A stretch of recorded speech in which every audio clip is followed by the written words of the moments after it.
Mami Jo, question po. Hi, good evening. Congratulations to all of you.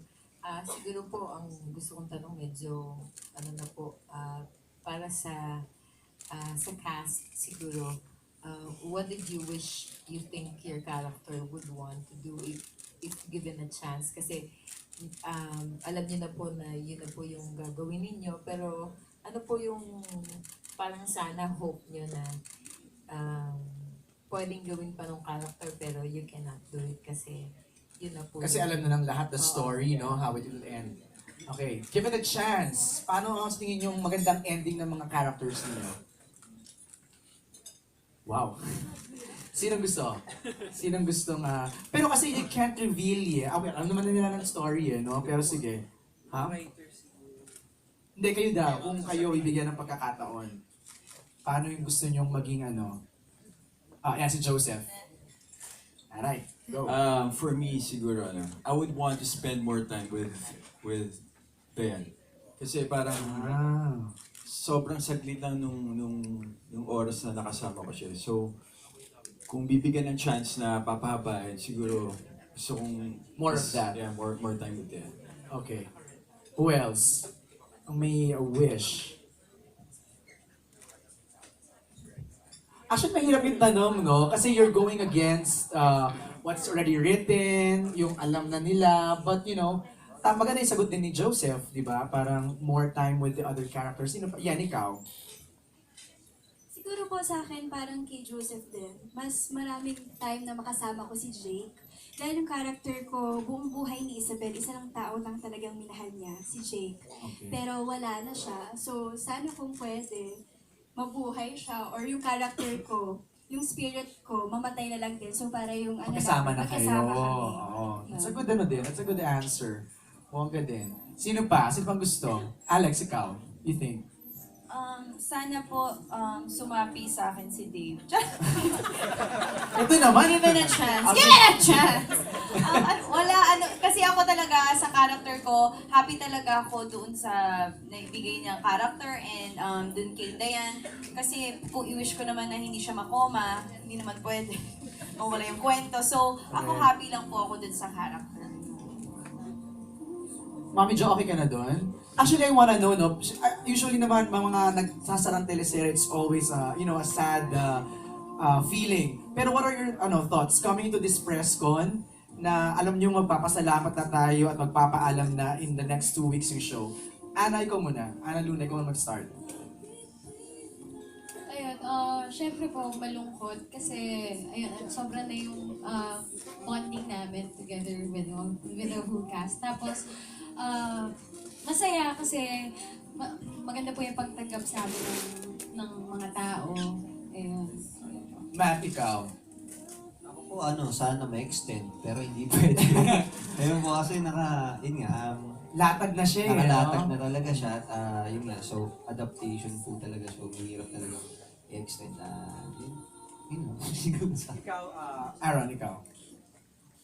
Ako, gusto kong magpasalamat sa Pure Love cast and family dahil sobrang masaya ako na naging part ako ng family na to na basically naman kasi ang role ni Ronald ay napakaikli lang. Pero dahil sa pagmamahal ng Pure Love family and the writers, pinahaba nila yung character ko dito.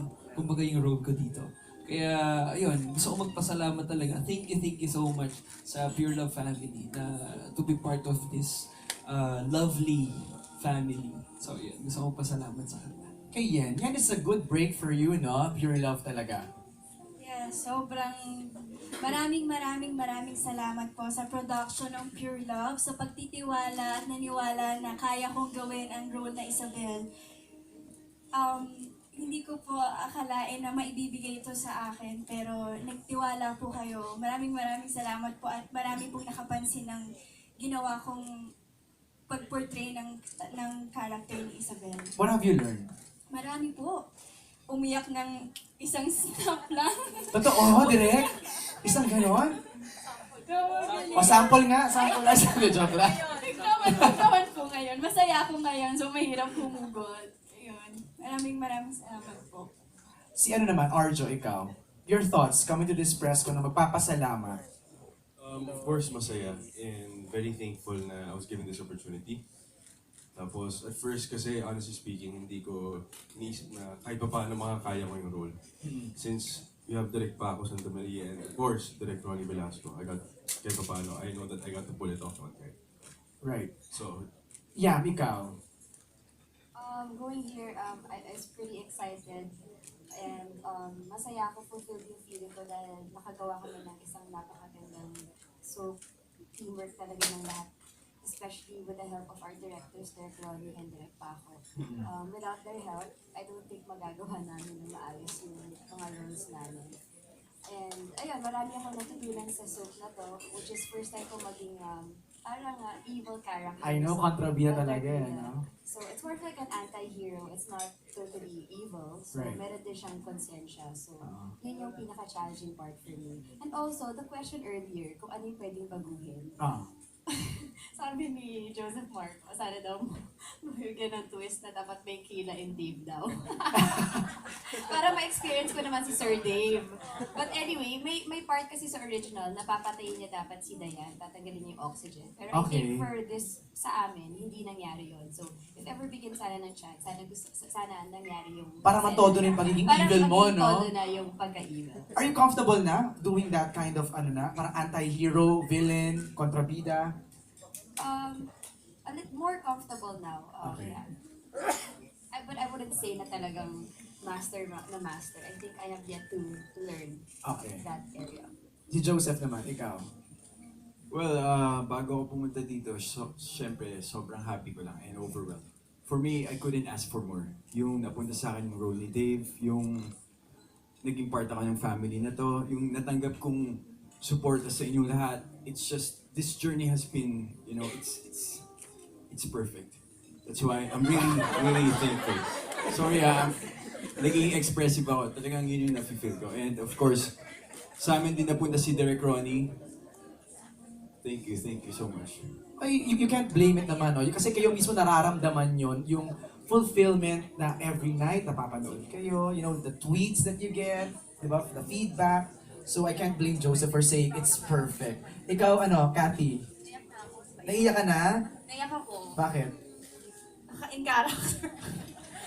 Ano ba? Tapos kasi kami nila 9 a.m. Ba't ka naiyak? Yung totoo? Hindi na, naiyak ako kasi parang iniisip namin last 4 days na namin, last 5 days taping. So parang 1 year, halos 1 year namin ginawa yung Pure Love. 1 year siya talaga actually. Tapos yung staff, yung mga boss namin, si Miss Jeannie, sina Sir Mark, yung EP namin, si Ate Rose, sina Ate Rina, sina Ate Dog, especially kay Direk. Sobrang thankful namin lahat, ako especially kasi ako mahirap akong yung sa character, yung pag nakita pa lang parang ilalove mo yung character. Pero sabi ko, Direk, ang galing mo. First day pa lang nilove nila ako. Nilove nila si Dayan. So sobrang nagpapasalamat po talaga ako and syempre without the help of the cast, sobrang galing nila lahat kasama. Si scheduler, kami lagi mag-extend. Kami ang naghuhugutan ng emotions. So sobrang, yung thought pa lang na naisip namin, sobrang nalulungkot na kami na matatapos na siya actually. Tapos ngayon parang talagang nag-hit na talaga sa amin na wow, patapos na talaga siya. Tapos parang yung mga tao, ang ganda-ganda ng response nila. So, sobrang bittersweet talaga yung feeling. At nakakaiyak talaga siya, pero iyak na iyak. So, yun. So, gusto namin talaga magpasalamat ako personally sa lahat ng bumubuo ng Pure Love. On and off cam. Okay. Tsaka yung original, yung si SBS. Thank you, pinahiram nila sa amin. Yes, oo. Yung 49 original. Days People. Korean. Florence, sino next? Si Manay Ethel Ramos po may question. Actually, my question is for everybody, including si Direk.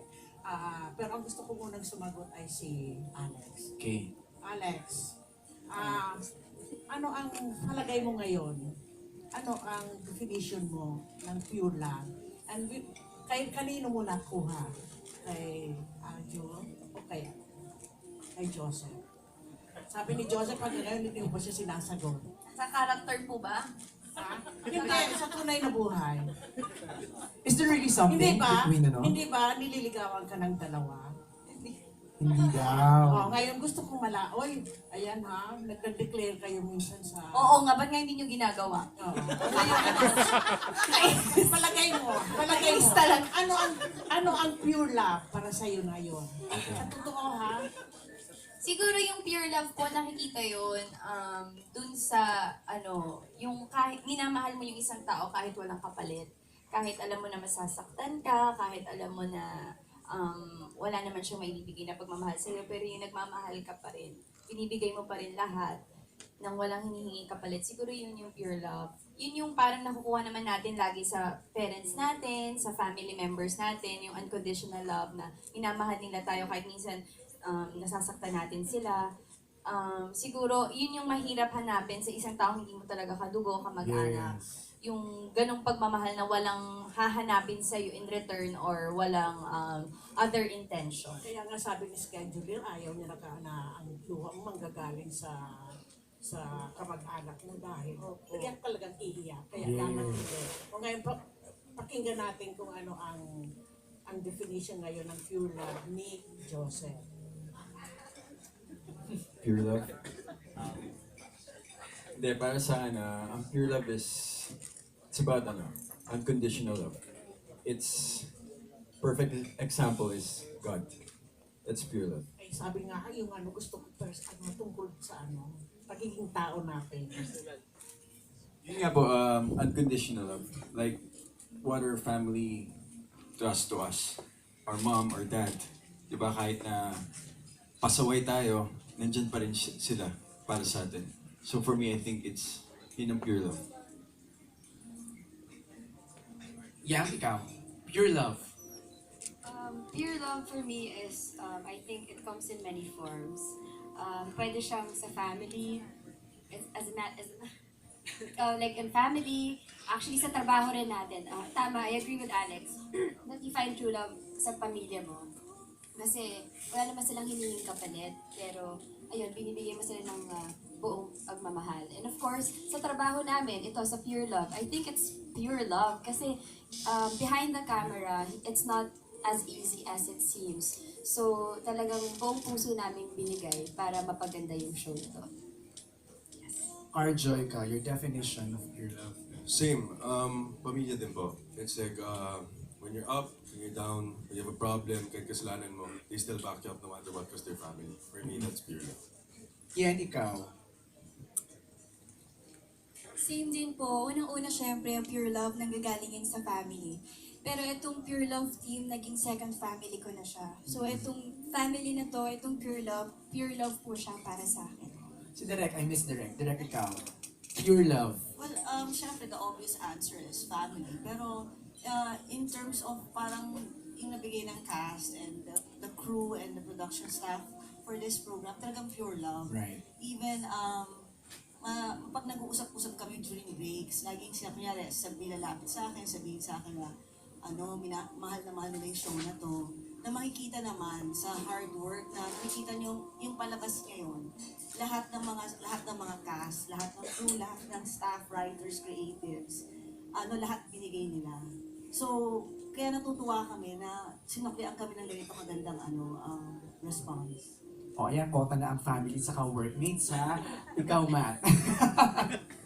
What's pure love for you? Pure love sa akin siguro, it's all about sacrifices, mga ganun. So, kasi dun, parang sa akin, dun pumapasok. Pag kaya mo magsakripisyo para sa isang tao, para sa kanino man, parang masasabi mo, dun pumapasok yung pure love. Kasi marami kang pwedeng isacrifice, like for your family, sa programa namin. Alam namin na ang dami sa amin, mga crew namin, kami, may mga personal lives kami na sinasacrifice din namin para mapaganda yung show, di ba? Alam mo yun? So, tingin ko yun.